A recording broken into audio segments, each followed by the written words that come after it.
going to talk about the bird's eye view and the ant's eye view, and starting on our final project. And so what you're going to get is a piece of paper that is actually watercolor paper. It is 12 by 15, so it's a little bigger. It's also a little heavier, and it's got a rough surface to it, which is called the tooth.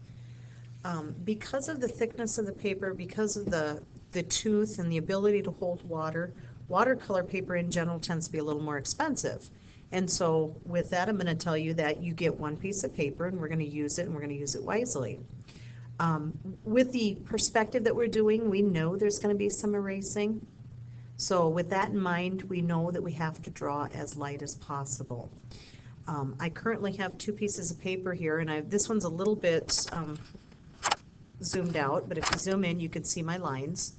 The fact that we were zoomed out and you really couldn't see the lines should tell you that these are about as dark as you want to get.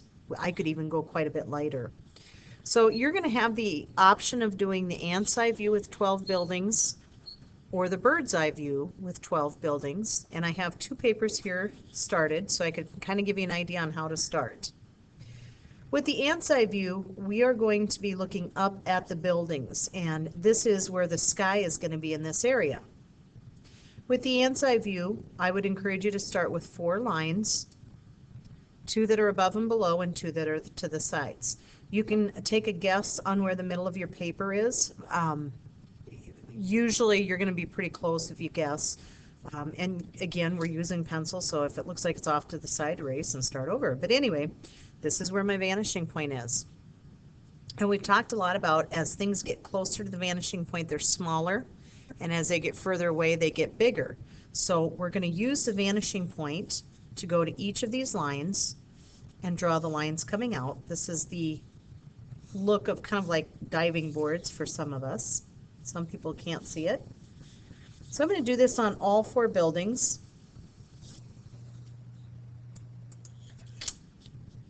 And so I have the 4 buildings drawn.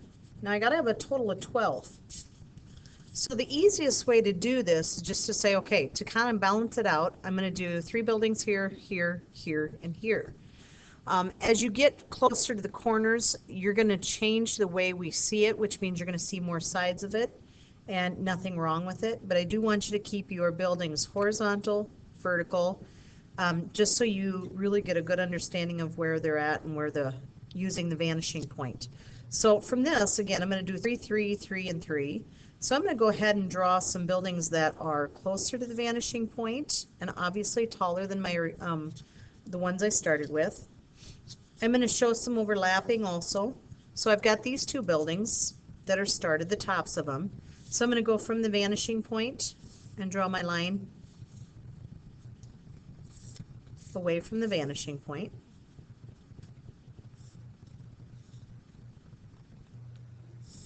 And every once in a while, when you get a building that is off to the side of the vanishing point, you may see an additional side, like the right side to this one.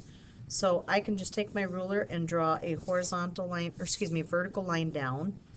I think I'm going to just leave it as going straight down. Sometimes you can add another line to it, but that's where we're going to stick with that one.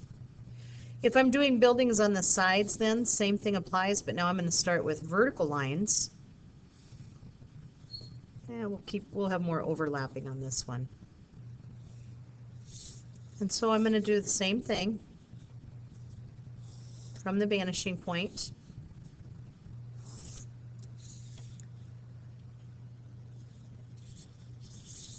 Let's make this one a little bit longer.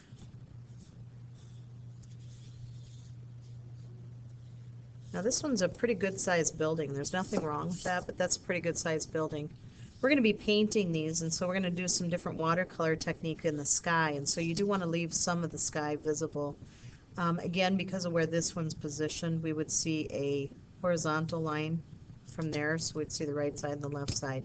So you're going to do a total of 12 buildings. I've got half of it done, and this is our ant's eye view. If we were doing windows on these, we would do the same thing as we did for the buildings. We would draw lines that extend from the vanishing point, and we would stop those with, well, for here it would be a horizontal line. So I would draw a horizontal line for every separation in the windows. I could do windows going all the way down, or I may just leave it like that. Every building is going to have some windows. This one may only have one long window. And I went from lines from the vanishing point, and then I'm going to stop the top of the window with a vertical and the bottom of the window with a vertical also. So you would do that in all of these. Any windows here would be horizontal from the vanishing point going out, and that's how you would do windows. All right, so I stopped it and I've turned it back on because this is the bird's eye view. We're going to do 12 buildings in bird's eye view also. And again, I would start with a building above and below and to the left and to the right. But this time, since we are above the buildings and we're looking down, we're going to start with rectangles and squares. And so I'm going to connect these to the vanishing point. And now we're seeing the tops of the buildings. And so top, and then this is the front side of the building. And so I'm going to stop the bottom of the building just like I did the top, and that was with a horizontal line. If I'm on this side, I haven't turned my paper, so I'm going to connect it, and I would stop it with a vertical line like that. And then you would do this with all four. Well, then we have to add some additional buildings. And so I'm going to stop it and come back once we have that done, or where I'm a little further. Okay, so this is with my first 4 buildings done, and as you can see, I added 5 more buildings, which doesn't total up to 12, but it gets me a little closer. And so now I have some buildings that are going to be off to the side and above and below. So now we're going to see 3 corners, which means this corner, and this corner.